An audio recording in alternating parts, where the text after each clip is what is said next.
Today I'm going to show you a really common problem that we've been having lately with Scandi emails. Scandi emails are automatically failing and not completing and giving an error. Whoops, an extra we didn't need. Okay, now we're going to go ahead and go to, this is all doing it from the screen here. I can also show you how to do it on the web. It's going to look the exact same way on the web. Let's go to device. Let's go to web-based configuration.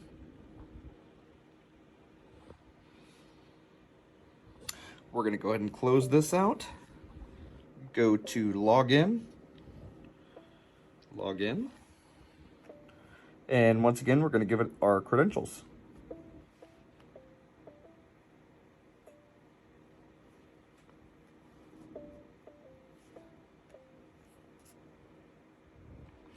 Once we give it that, let's go to properties.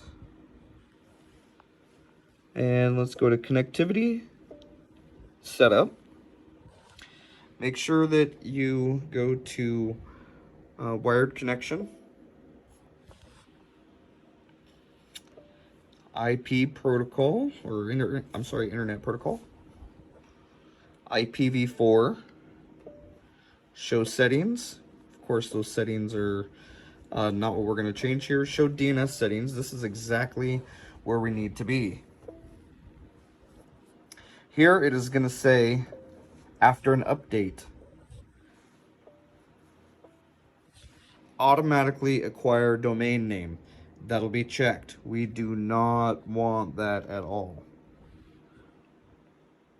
After you have that done, and you have unchecked or turned off that option, make sure to hit save in the bottom right hand corner.